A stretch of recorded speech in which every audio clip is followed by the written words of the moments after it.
Good evening to you, and thank you for watching Denver 7 News at 6. I'm Ann Trujillo. I'm Shannon Ogden. Glad you're with us tonight.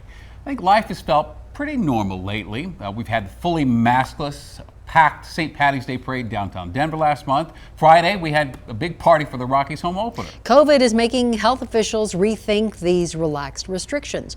On Monday, Philadelphia will become the first major city to bring back an indoor mask mandate. So what's a real possibility that that could happen in Colorado, and would people be willing to follow along with new restrictions? Denver 7's Ivan Rodriguez kicks off our 360 in-depth coverage, starting with reaction from Colorado's top docs.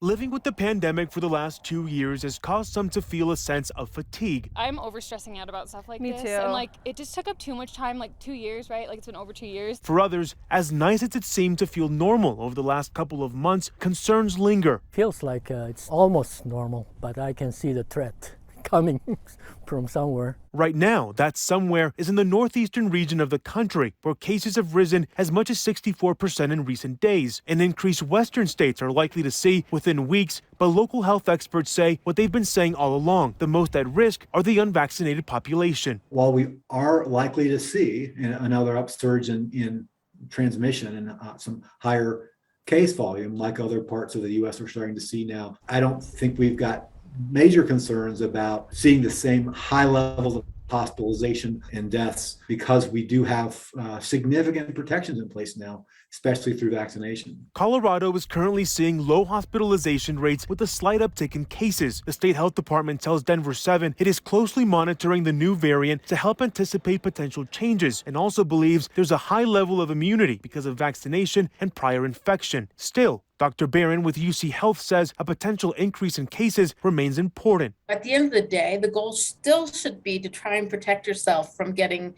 any of these strains and not just be completely dismissive or fatalistic that I'm going to get it anyway, so I might as well get it over with. If hospitalizations and deaths do increase over time, some would be in favor of masks returning indoors. Personally, I don't mind as long as it prevents the COVID from becoming worse. If people want to wear it, that's fine. that's what we're doing. I'm not gonna judge them. Bottom line, there's another variant out there and another chance Colorado will have to consider pandemic prevention protocols. Ivan Rodriguez, Denver 7.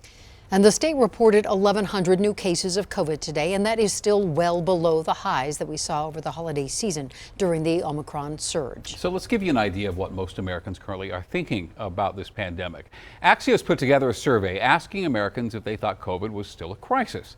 Less than 10% of people surveyed saw COVID as a crisis. 3 in 4 called the pandemic a manageable problem. And 1 in 6 people said the pandemic was not a problem at all anymore.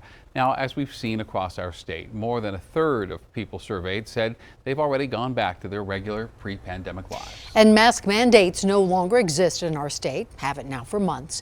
The only place you still have to wear a mask is at DIA, and that rule could change on Monday. The CDC should weigh in this week on whether the federal mask mandate for public transportation should expire Monday as planned. Now, a White House rep says they are looking at all possibilities. I think everything is still on the table. We don't want to prejudge this. We want to look at what the evidence says and what the framework shows, and then use that as a decision-making tool. DIA has followed federal guidelines all pandemic long and will continue to do so. And just yesterday, DIA was named the 3rd busiest airport in the world.